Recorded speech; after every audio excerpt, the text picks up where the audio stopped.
can I open up the panel of our first afternoon session speakers to the audience? Do we have a question? Could I ask you if you can stand up and if you can speak to the microphone and say who you are?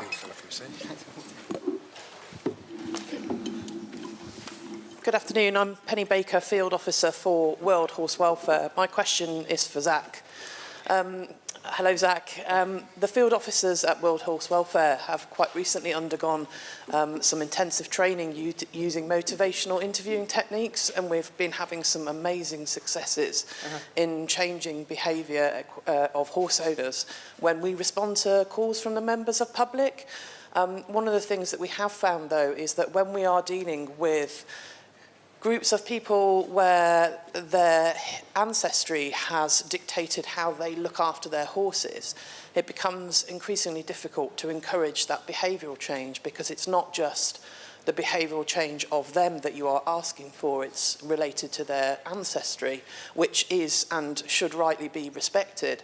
So my question to you, Zach, is how do you think is the best way to go about that when dealing with such difficult groups where the behaviour is so ingrained?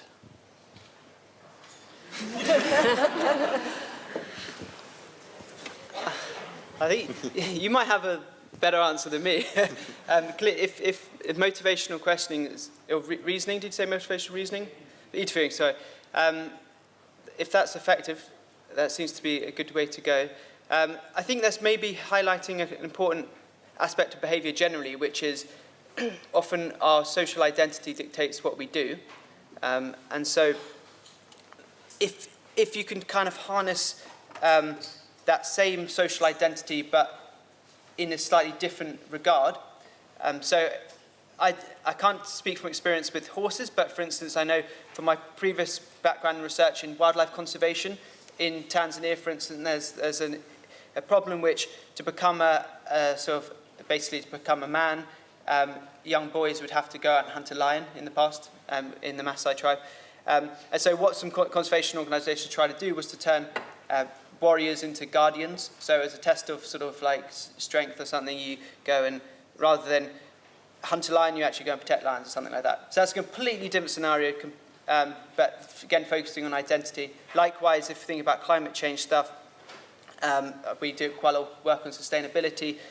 Often, what's quite a good motivator of how to get people to act on stuff like climate change is basically try and sort of focus on what social identity are they part of, what group, and go down that route. But yeah, I don't have a great solution to this problem. I'd like to know more about it. Yeah. Anyone else? Anybody else on the panel?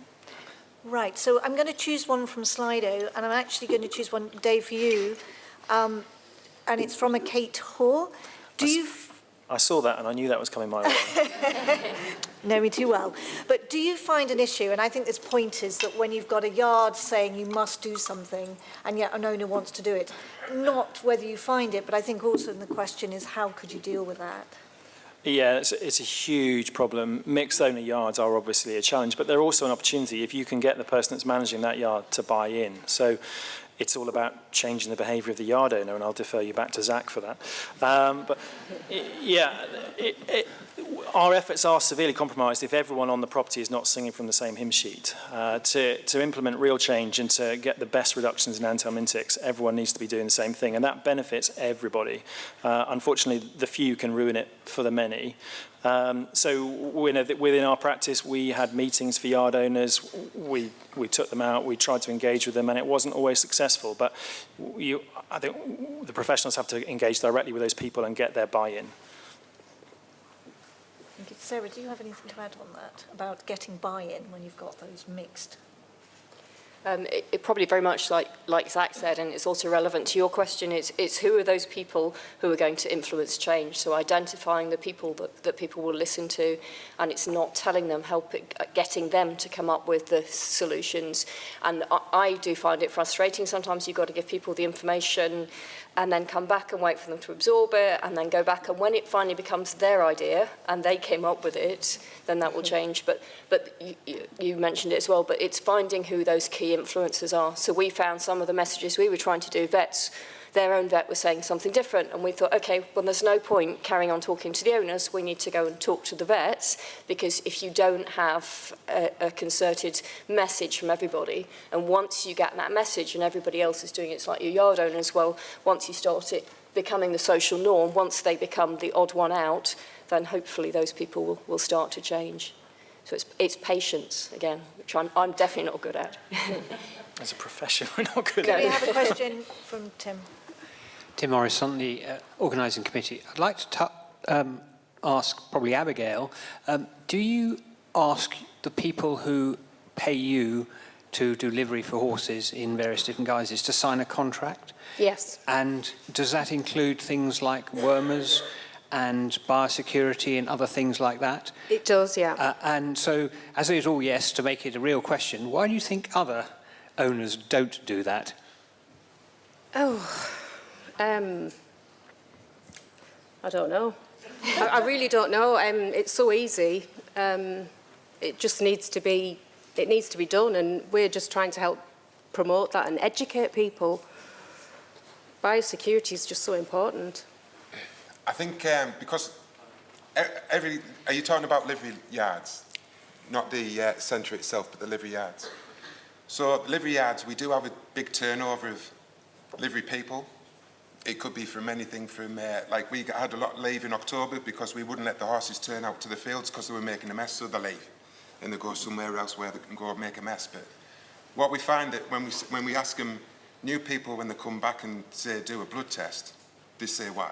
You know, they've come from a yard, nothing's wrong with their yard, but we need them to do a blood test. Talking about what you're trying to say before, biosecurity, we're still learning. We've only been in this game for 18 months. 18 months. And we've only learned from what happened with strangles. We didn't know anything about it. Before strangles got us, we knew nothing about strangles, which was a shame because I think we were talking before, it was only a couple of days before we had the British Horse Society give us, you know, the all clear through, and then 2 days later we had. So Yeah, we just got approved, didn't we? we did work on our yard of just, we thought we'd get rid of strangles. We'd heard about it, but we thought we'd get rid of it by just being clean. And that doesn't happen. We were clean, but obviously that's when the biosecurity comes in. So are you talking about when our people that are looking after other people's horses that work for us? No, you're not talking about that. I think it's just like new liveries. You've answered my question is you set very high standards, and it probably helped that you didn't start in the industry, frankly, and you've come in with an open mind, and you've said this is how we're doing it. Exactly. And it's a bit of owner leadership, Yeah. and Yeah. perhaps that's the lesson I'm hearing there. But we have learned a lot from the farming background. Yeah. You know, equine is so far behind for biosecurity compared to farming. We do get a lot of we can see a big difference. Okay, I saw some hands up. I'll take one more from the audience at the back, and then we'll go back to Slido. And in the middle? That's it. Thank you. Katie Byam-Cook, I work for the British Horse Racing Authority. Thank you to all the speakers, and congratulations to Andrew and Abigail. That must have been a very difficult and, you know, it was a sacrifice for you, that decision. This is a question for David. Whereabouts are we with the test for insisted Southerstomes? I think serological tests always present challenges of interpretation. I'm sure you're aware the test is out there now, it's being used, there's validation data that's being performed. I think we need to gather more data as time goes on, but the test is certainly being used to good effect. I think it will take a little bit of time for us to fully understand how best to integrate that test into our diagnostics. Okay, so I'm going to go to Slido, and I'm going to take the first one.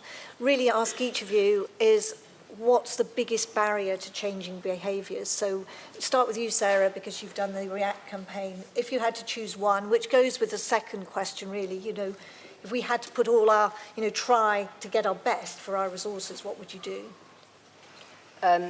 Probably the biggest barrier is the people who won't listen for a range of different reasons, and in the equine world there's quite a lot of tradition. We've done it this way. My horses have been brilliant for years and years and years, and therefore I'm not going to change it. You've seen it with the strangle stuff as well, and with the worming. And you've mentioned it as well. It's the people that don't want to listen for a whole range of different reasons. Peer pressure, and often the people that shout the loudest are not the best informed.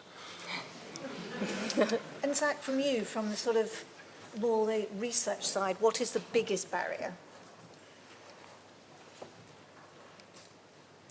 Possibly how,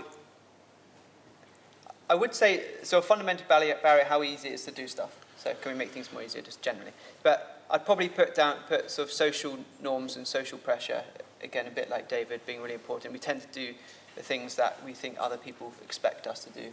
And maybe in this industry, again, as a complete novice, something that seems to me to be quite important is that a lot of the behaviours we're asking people to do are quite, they're like private behaviours, they're not necessarily public, or they don't appear to be public. So trying to maybe increase how obvious it is that someone does something, the right thing, may be important. I'm not entirely sure. Okay, thank you. Do we have another question from the audience? Any more questions? No, then I will actually ask a more direct question, which is to you, Sarah, which is about this research. And we had about turnout, about keeping horses out for 24/7 has less incidence of colic, so therefore should you recommend that all horses are kept out 24/7, is the implication.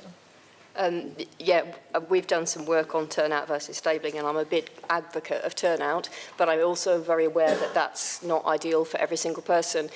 And it might mean you're at less risk of colic, but it means you're at higher risk of grass sickness, you're at higher risk of parasites, and horses turned out in groups are at higher risks of wounds and other types of injuries. So I think it is a personal decision. I have my horses turned out 24/7, apart from this winter, which has utterly defeated me. The prevalence of colic is relatively low. The prevalence of obesity is exceedingly high. Yeah, so pick which disease you'd like to prevent. And another one on that, Dave, is about this best way for a large yard to implement a strategic parasite control. So you've got a mixed yard, different animals going out. What would you advise, and who should they talk to? I guess it's similar to the previous question. I think whoever manages that mixed yard needs to take responsibility. Ultimately, it's their livelihood at the end of the day. And if in 5, 10, 15 years' time, their stocking density is reduced by 50%, their income is reduced by 50%. So it's in the owner or the manager of that yard's interest to implicate change now. And I would go back to the question that Tim asked and the question about contracts. If I was a livery yard owner, I would be dictating policy on my yard without a shadow of a doubt.